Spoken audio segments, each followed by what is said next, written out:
Okay, Hosea chapter 9. Hosea chapter 9. Mag-start sa verse 1. Ayaw pagmaya o Israel, ayaw paglipay sama sa ubang mga nasod, kay gibaligya mo ang imong dungog o gibiyaan mo ang imong Dios. Nagbaligya ka sa imong dungog sa bisan diing giukanan. Dili ka na makakaplag og pagkaon ug lana sa olibo diha sa mga bodega og mautan kag bino. So ang Dios magapanalangin siyang pulong mao kini mahitungod sa pagpahibalo ni Oseas sa silot alang sa Israel. Hosea announces Israel's punishment. Gipahibalo ni Hosea ang silot sa Israel tungod sa ilang sala. So babawaan na sa ilang silot unsa ilang sala. Okay. So gipasidatan na ni Lord nga dili sila magkalipay. Do not rejoice as other nations do, Israel. Ayo paghudya ka ay paglipay-lipay sa masagibuhat sa uban kanasuran. For you have been unfaithful to your God. Kay dili man mo matinud-anon sa inyong Dios. Hiring yourselves out like prostitutes, worshiping other gods on every threshing floor. So isa-isay nga nung dili sila magkalipay, mag-rejoice, kayo dili na sila matinud-anon sa Dios. Nagsimba na sila sa Dios matud pa didto sa mga giukanan.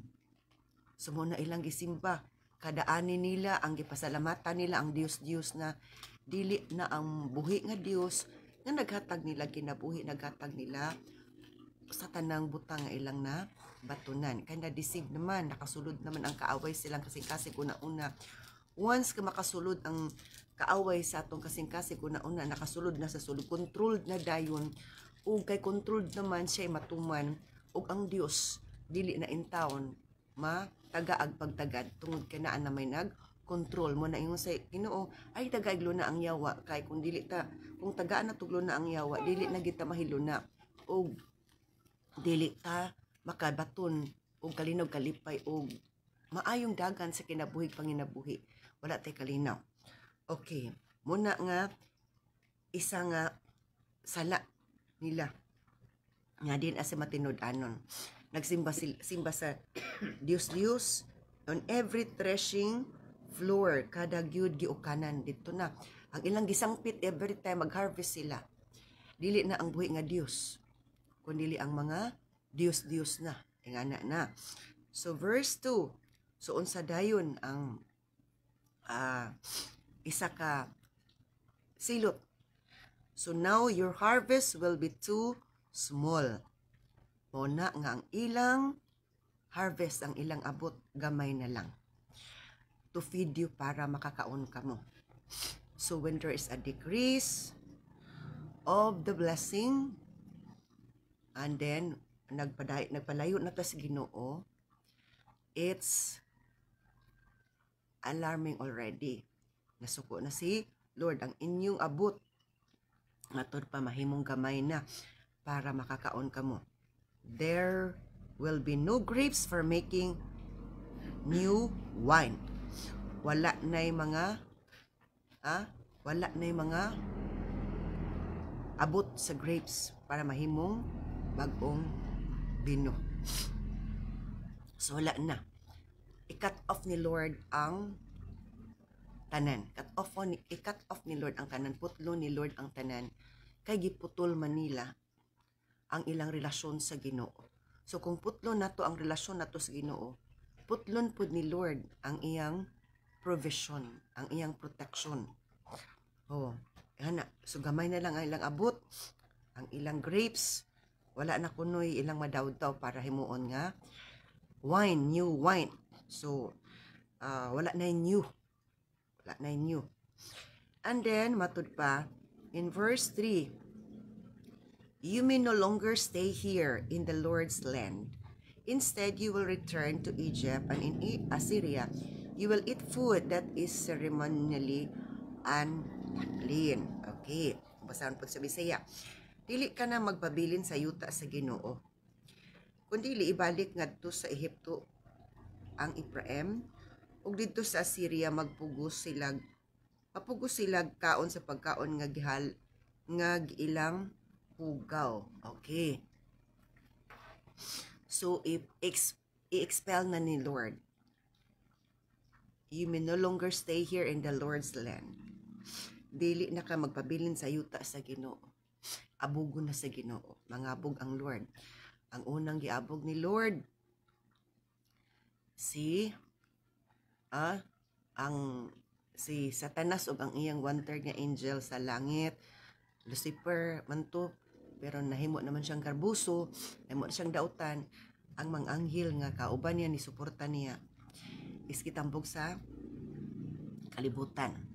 Kay dili siya magusto makiguban og dili na sama kaniya kama tarong, di siya makiguban og dautan. Sa din nakasala si Adan og si Eva, giabog sila sa sa Garden of Eden. Kay nag-disobey man sila, nagtuman man sila sa ilang gusto, wala ni patuo sa instruction sa Lord. So gipasadan-an diri nga ang katawan sa Israel, part sa ilang silot, dili na sila makapuyo sa yuta sa Ginoo. Abugo na sila. Abugo na sila. Kung dili, you will return to Egypt. Mubalik mo sa Egypt, mubalik mo sa dapit sa ulipon, to the place of bondage. Sumubalik sila. Abugo na sa Ginoo, din anang kinumangin labot. And in Assyria, you will eat food that is ceremonially unclean. At tupod ang uban sa Assyria, umukaon silang mga pagkaon dito nga ugaw. Matod pa. So, mauna ang giingon sa Ginoo. Ipaabog ni Lord. Masuko si Lord. Kay dili naman kam akong gisimba, aning yuta nga akong gihatag ninyo, ako tamong papahawaon kay dili na mo takos. Nga pupuyo diri, kay mo takos pupuyo diri.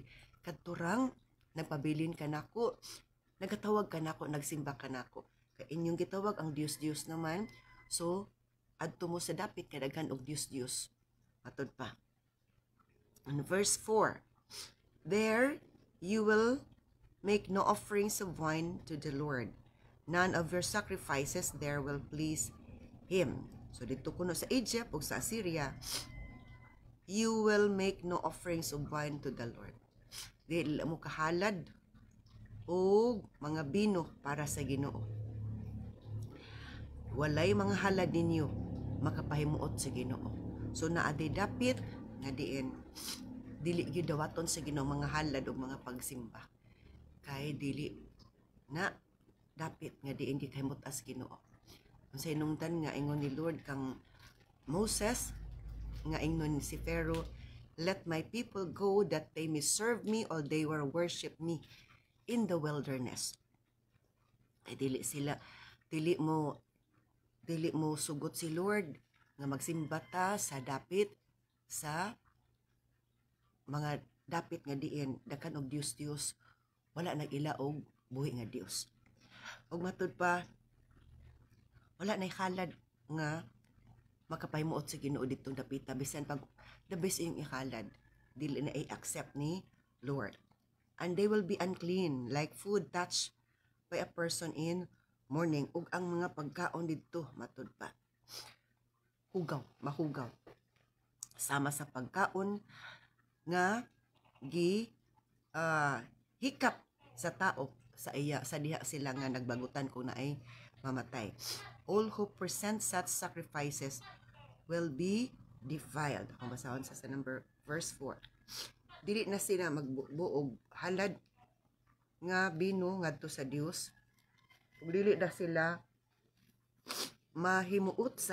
dili na siya mahimuot sa ilang mga halad. Ang ilang kanon mao ang pagkaon sa mga tigminatay nga bahugaw sa mukaon ni ini, kay alang man lamang sa katagbawan sa ilang kagutom ang maong pan ug kini dili mahimo nga ihalad sa Ginoo.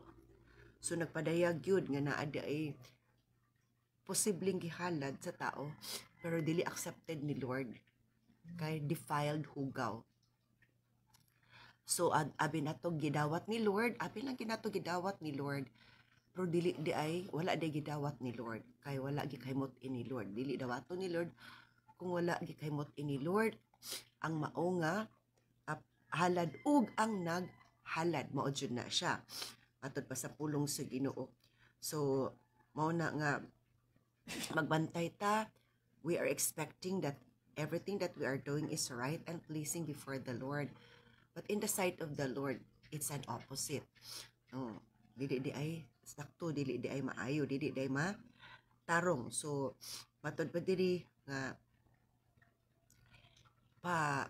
giabog na sila sa Ginoo sa yuta sa Dios, o kagiabog man sila mangadto sila sa lain nga dapit nga diin na ay ang mga pagkaon hugaw ang dapit hugaw, o kung maghalad sila sa Ginoo dili na dawato ni Lord, kay hugaw lagi ang dapit atod pa sa pulong sa Ginoo. And then in verse 5, unsa may ilang buhaton inigabot sa mga gitakdang panahon sa kasaulugan alang sa Ginoo. Inigabot sa katalagman magkatibulaag ang katawhan, ug tigumon sila sa Ehipto aron adto sila ilubong sa Memphis.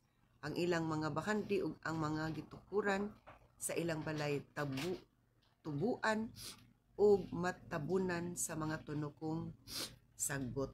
Okay, sumatod pa diri sa verse 5 nga moabot kuno ang gitakdang panahon sa kasaulugan sa Ginoo, kanang mga paghalad ngadto sa Ginoo. Even if you escape from destruction from Assyria. So sa di mag-abot na kuno ang judgment, bisan pa og makasibat kuno sila sa katalagman sa Assyria, ikan sa Assyria, Egypt will conquer you. So kay punishment man ni, nag-announce man sa Hosea sa punishment. So ang Assyria, kung ipasulong na sa Ginoo, birahan na sila. Ang makasibat, matod pa, even if you escape destruction from Assyria, Egypt will conquer you. Katong ilang giduulan na Egypt nga itong gibalikan, maura po'y muunay nila. And Memphis will bury you. Ug ang Memphis mo ay mulubong ninyo. Nettles will take over your treasures of silver.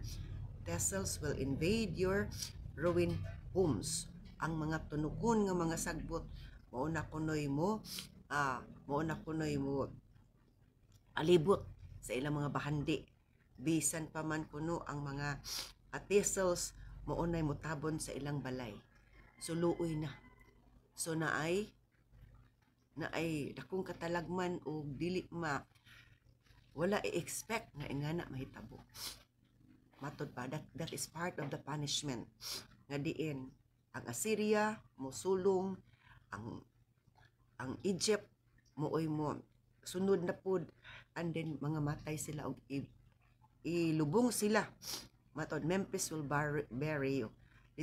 Ang Memphis mo'y mulubong yung sa ato pa na ay dakong katalagman nga muhamtong nila sa kamatayon. Kay ang Dios nitalikod naman nila, kay gitalikdan man nila una ang Ginoo. Okay, now in verse 7, miabot na ang adlaw sa pagsilot, ingon man ang mga adlaw sa panimalos. Mahiagum gayud kini sa mahiaguman gayud kini sa Israel. Giisip ninyo nga buang ang propeta, ang tao nga gigamhan sa espiritu. Dako kaayo ang inyong kasilag kaniya, tungod kay hilabihan ang inyong pagkamaka sa sala. So gisaysay diri ang ilang sala na pud. Matod pa nga ilang giisip nga ang propeta buang, sila'y tarong. Ang tao nga nagbadlong nila mo ilang gikasukan, giisip nga buang og sila'y tarong. O gipasaysay gid ni Lord kang Hosea nga mo na ilang gisulti. Nga giisip ninyo ang propeta nga buang, ang tao nga gigamhan sa espiritu gibalin na. Kay nga na man gid si Satanas mo accuse, balihon niya. Mo sa ingon ni Lord, miabot na ang adlaw sa pagsilot. Ingon man ang adlaw sa pagpanimalos. So naadyoy adlaw sa pagsilot. Excuse ka jud ha.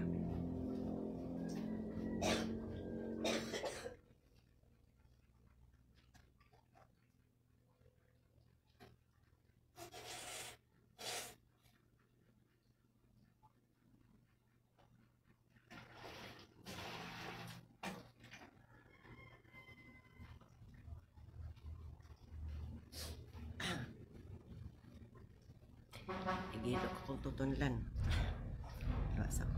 So, maabot ang adlaw sa silot, matod pa di ang katalagman, o kay nga naman, isa na ni, ang alagad sa Ginoo, wala na lagi respitar.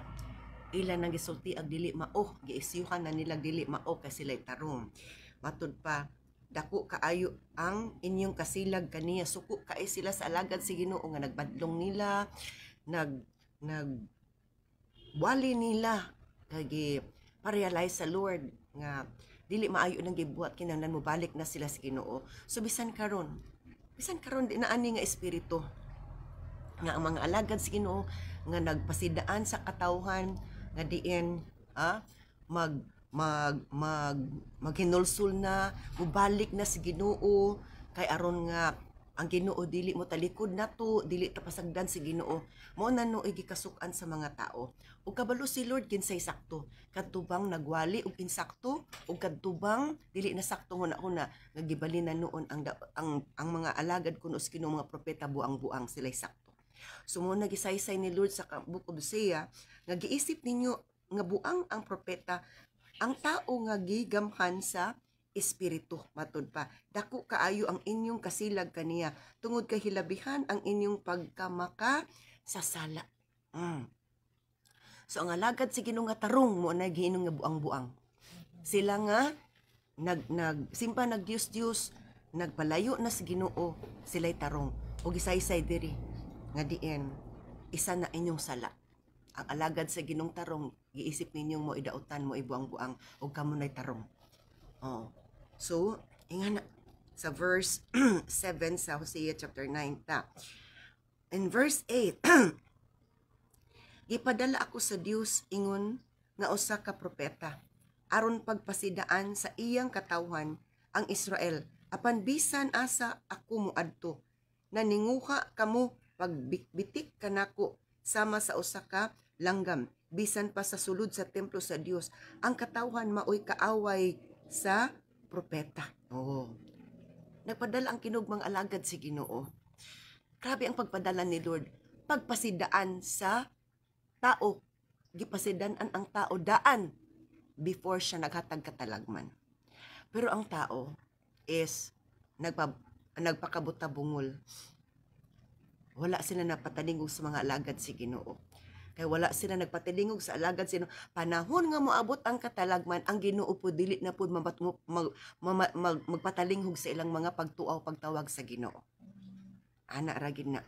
Kung dili ta magpatalingog sa mga pulong sa Ginoo nga gipadangat sa Ginoo sa iyang mga alagad, panahon nga hukman ta kay dili wala ta nagpalingog-lingog lang pud ta. Magpalingog-lingog pud ang Ginoo panahon nga hukman ta.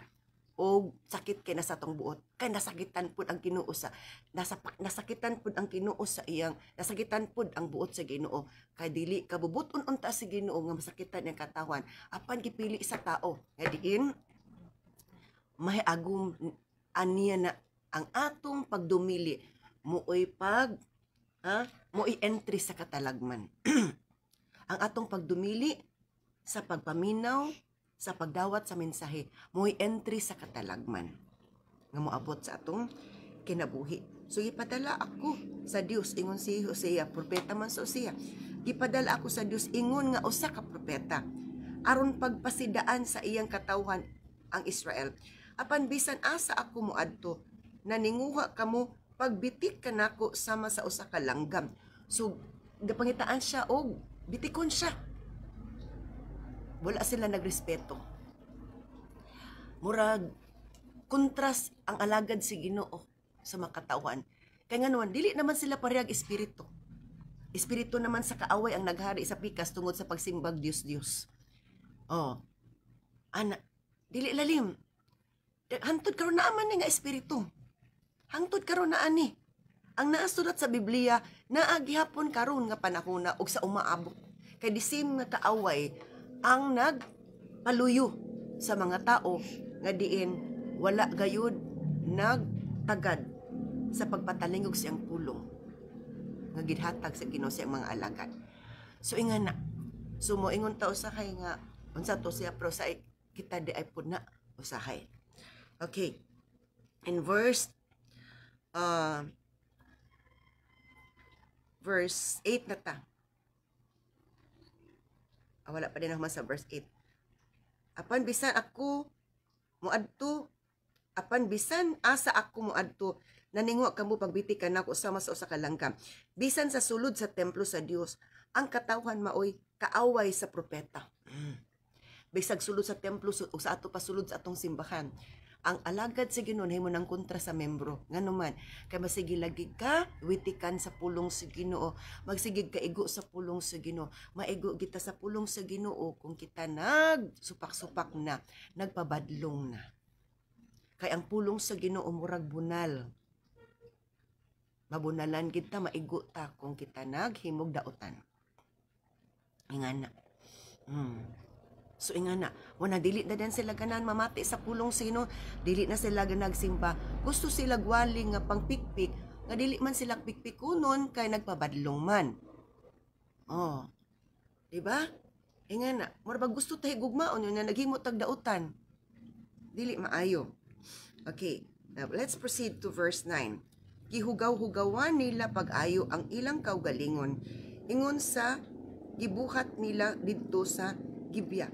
Hinumduman sa Dios ang ilang kangilad ug silutan niya sila tungod sa ilang mga sala. Gisaysay gid ni Lord aun sa ilang sala, asa sila naghimo anang salaa. Matod pa sa verse 9. The things my people do as depraved as what they did in Gibeah long ago. Gisaysay inyong gibot didto sa Gibeah. Dugay na nga panahon.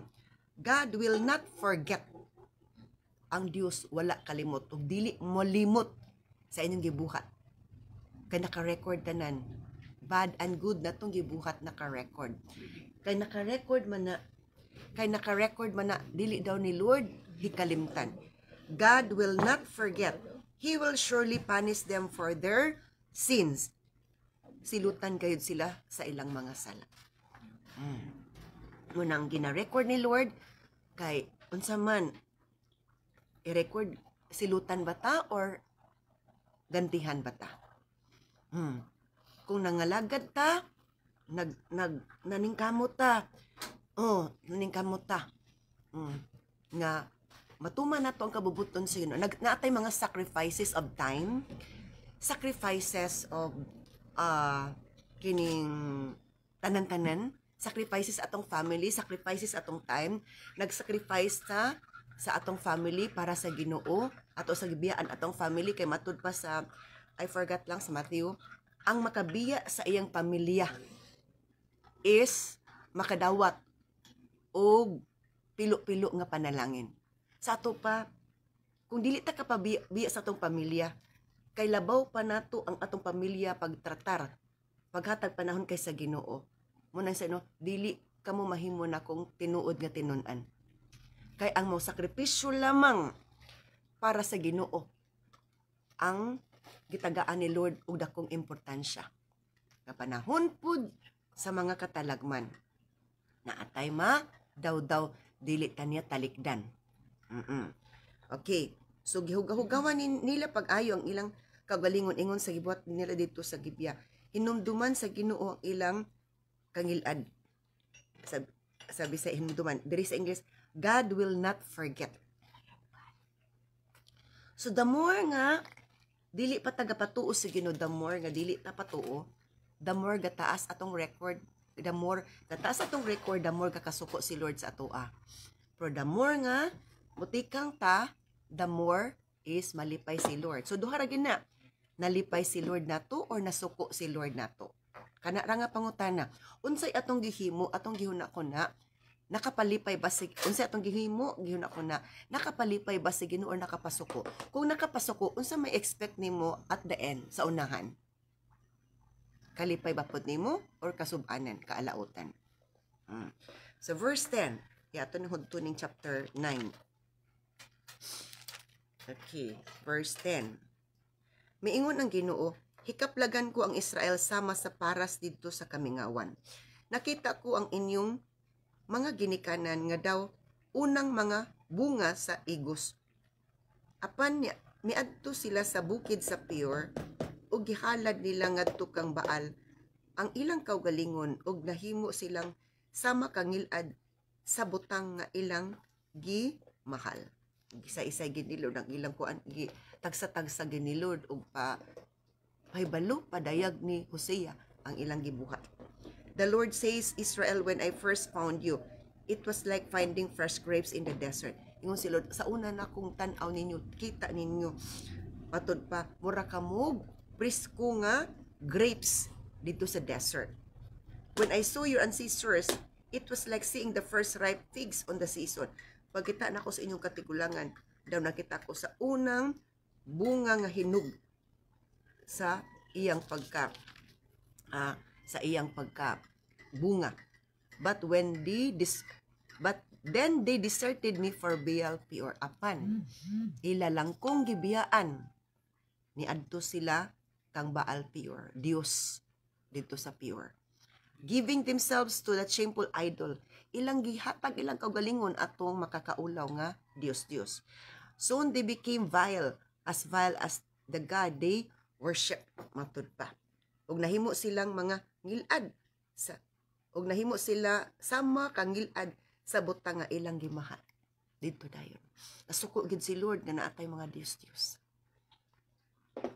Himo na tong Dios atong pamilya, di lang ta kasimba. Himo na tong Dios ang unsa diha atong negosyo kayo ning kamot lagi ta. Suko si Lord. Unsa pa na to gimo na tong Dios ang uyab dili kasimba kay magakos-gakos na lang mo. Unsa na diha maglabing-labing na lang mo. Una diha gihimo na tong Dios ang daghan nga mga butang, wala lagi imahen nga Dios.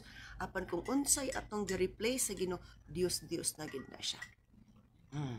Ingana. In verse 11, mulupad sama sa langgam ang kabantog sa Ephraim ug makanaw kini. Wala nay mga nak o mamagdos o magnamkon. So isa sa silot nila. Kanina gamay nila ilabot. Ipapahawa sila sa yuta sa Ginoo. Karon matod pa is wala na ilang himaya ang glory. Excuse ka dyan.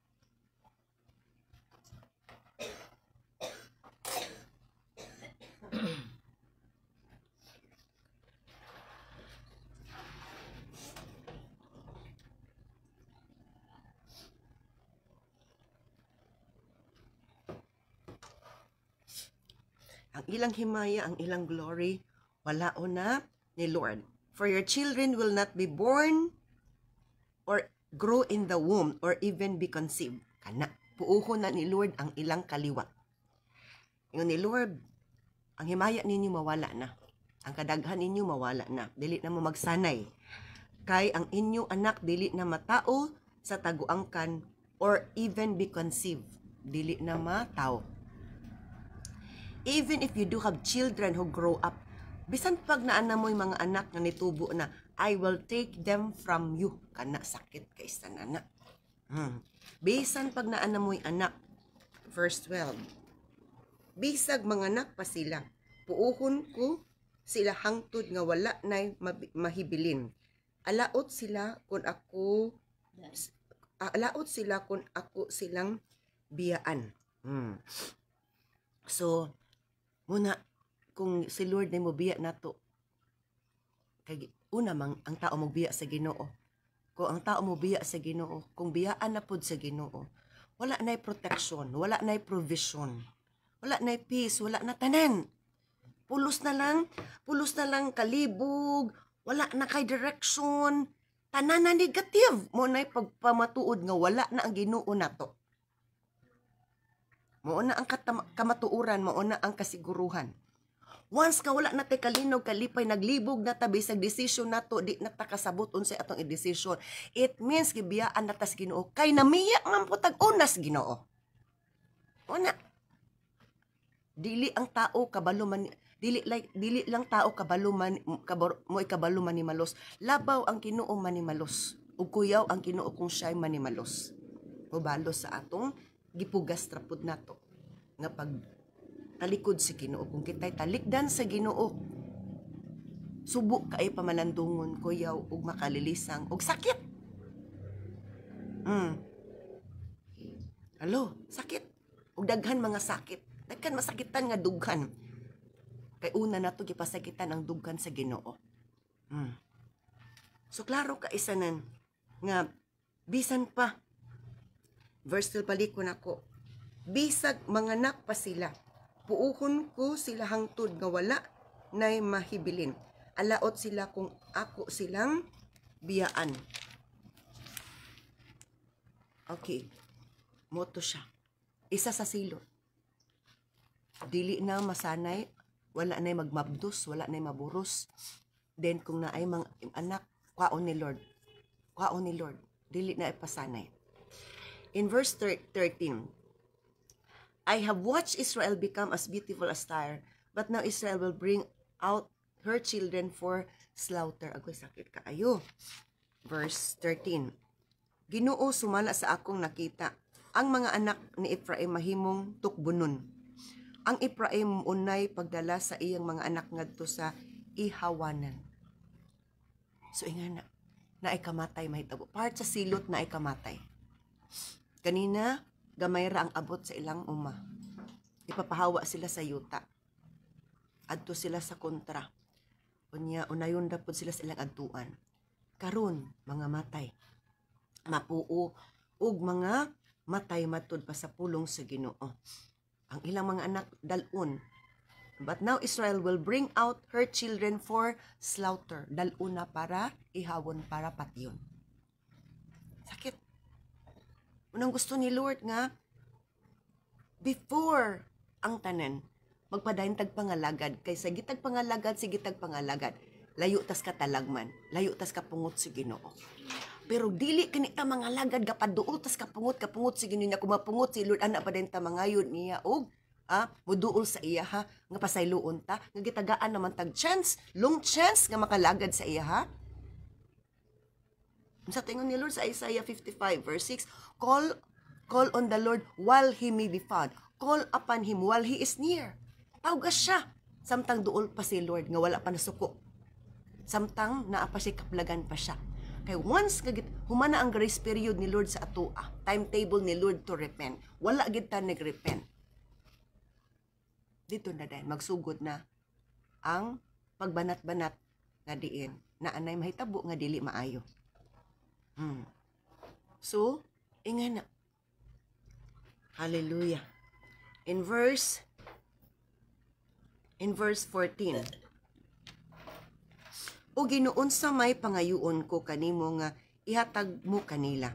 Hatagi sila taguangkan nga dili mumabdos o ang mga suso nga dili mugatas. Agoy, sa kani. Yung dinhi, O Lord, what should I request for your people? Ingon si Hosea, O Lord, unsa may akong hangyuon kanimo para sa katawhan? I will ask for wombs that don't give birth. Mangayo ba ko nga ang mga taguangkan dili na maka anak, and breast that gives no milk, ug ang mga suso nga dili na maghatag og gatas. Sa ato pa cut off ang pagsanay, og kung naay matao, problema gyapon kay dili naman makatutoy kay gi-cut off naman ang source nga ang bata makakuan sa iyang pagkaon. So i-cut off ni Lord ang source. Matud pa. I-cut off dili na makaanak, nya ko makaanak, problema kay dili nakatutoy kay gihubsan ni Lord. Nga na. So unsa man ako request Lord, yung si Hosea. And then verse 15. Ang ginumingon didto sa Gilgal, magsugod ang tanan nilang kangilad. Didto gisugdan ko sila pagdumot. Tungod sa kagilad sa ilang mga buhat. Ginginlan ko sila sa akong yuta. Dili ko na sila higugmaon. Mga masupilon ang ilang mga pangulo. Mawala na ang gugma ni Lord, kapungot na, delikado. So dito kuno sa Gilgal, kaya dito man sila nag-worship sa Diyos nila. Matud pa. All their wickedness began at Gilgal. Dito man sila naghalad sa ilang Diyos. Nagkuhan sila. There I began to hate them. Dito nagsugod kog kalagot nila. The more ta nga maghatag sa atong panahon sa Diyos. Panahon ting simba. Wala ta nagsimba kay unsay atong giuna. Musuko si Lord. Listed tanan ni Lord atong gibuhat daily. Oh, daily na siya. Gikan sa Lunes paingog Domingo. Recorded na ni Lord. Nang pangutana. Ang record na to, check ba or X? Kung pirmi X ang atong record sa Ginoo, ano panahon sa katalagman, ang tubagon tos Ginoo? Dili. Oh, ningon sa to ni Lord sa Jeremiah, ayaw nagampo sila Jeremiah. Kay bisan pag ikaw mo ampo, di na ako dunggon. Nga naman, dako na kasi atraso na ako. Bisan pagbalaan mo ampo, dili mo take effect. Sumunay ka kuyaw diya. Muna, unsay pasabot ang mensahe. Mintras nga naapatay panahon, alagari si Lord. Nawata iyang pulong sakit man og dili. Kay mas labing sakit ang silot katalagman ihatag si Ginoo. May atong sabto na, ayo palimbong sa kaaway. Ay palimbong sa kaaway. Pamalandong sa pulong sa Ginoo. Aron makarealize ka. Aron dili ka maalaot, mabulahan. Hinoon. So yung tinhi, nga, there I began to hate them. So, every time magsugod, magsimba sila, abi nila gidawat to sa panimbahon. Pero so, I hate them. There I began to hate them. And I will drive them from my land because of their evil actions. Ako silang hinginlan, gikan sa kong yuta, papahawa na ko sila. I will love them no more, di na nako sila higugmaon because all their leaders are rebels. Kaya ilang mga leaders, ilang mga spiritual leaders nila. Dautan na po, na-deceive na tanan. In verse 16, napit na tamahuman. Gisilutan ang katawan sa Ephraim, nalaya na ang ilang gamot ug dili na sila mamunga. Bisan mga anak sila, patyon ko ang ilang kaliwat agay kana. Part sa silot. Ang anak, patyon. Gisilutan ang katawan sa Ephraim, nalaya na ang ilang gamot ug dili na sila mamunga. Bisag mga anak sila, patyon ang ilang kaliwat. Matud pa sa pulong sa Ginoo. Part sa silot. Ang anak, patyon. Nga naman, nasuko si Lord. Nasuko si Lord. Pagsimbang Diyos, dili na ta maghatag panahon sa buhi nga Diyos. Kay maulagi na, mauni mo na atong priority. Mauni, pag-abot ka panilingan ta sa Lord, alkansidod ta. Bisa kinsay atong tawagon para magpatabang nato. Kung si Lord nasilag na nato, wala tayo ma-expect nga tubag nga maayo pabor nato. Ingana. In verse 17, the last, isalikway sila sa akong Dios, kay wala man sila mamati kaniya ug maglatagaw sila ngadto sa laing mga nasod. So isalikway ni Lord. Isalikway ni God will reject the people of Israel because they will not listen or obey. They will be wanderers, homeless among the nations. Masagsaag wanderers, magkatibulaag sila. Urag wala na sila direction, ambot ani. Wala na sila direction. Walay kalinaw, walay kalipay, wala na sila maayong hunahunag magbati. Muna, ang di mailhan nga ang Diyos nitalikod na to. Muna nga, kuyaw kung magtumantas atong gusto. Kaya nga atong gusto, dili makapalipay sa Ginoo. Dili makapahimuot sa Ginoo. Kung dili makapalipay, dili makapahimuot sa Ginoo. Panahon sa katalagman, kita napuy, dili makabaton og kalipay og kalinaw. Kaya ang silot sa Ginoo mo epekto gid siya. og ang ganti pud ni Lord mo epekto pud siya. So kung unsay atong gihimo ka matag adlaw, mao na atong gihimo para sa atong future. Ang atong gitikang sa matag adlaw, gitikang nato na para sa atong future. So kung musutang paboran ni Lord, paghimog, matarong, pag-obey ni Lord, sakit man og dili, kapoy man og dili. Gani akong lawas mo to. 3:30 nagpa-alarm nako because it's my commitment. Malipay si Lord nga magsakripisyo ta, dili kay magpaprehisyo lang taniya. Ana, the more we sacrifice unto the Lord, the more we receive prize from the Lord. Pero dili ta magsakripisyo, dili prize ang atong madawat, kun dili unsa man consequence, punishment. So God knows unsa atong priorities. Kabalo si Lord. Gina-record na ni Lord every day, every word, everything that we do, everything that we have in our mind, recorded na ni Lord. And we could not escape. Dili ta magmahay-mahay, dili na ta magmahay-mahay sa alagad si Ginoo o nabisan kinsa nga mo ani mo na. Why?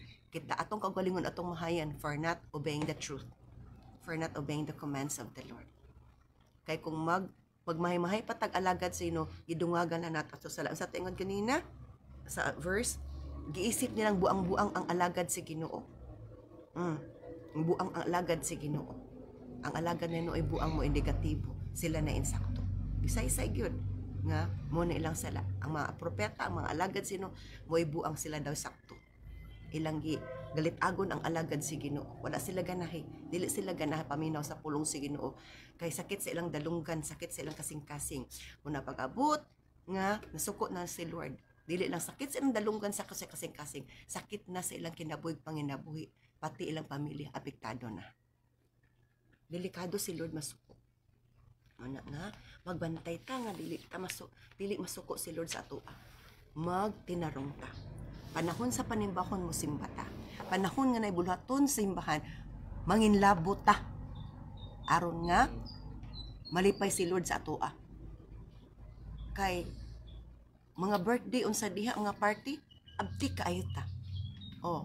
Pero bulatos Ginoo dili ta abtik. Isa na makapaguol ni Lord. Magsilo si Lord. Abtik tag mga kaon. Pagkaon kay gusto kaon. Ang pagkaon sa tong kalag og espiritu, nagtagad ba ta? Giganahan ba ta? Nalipay ba ta?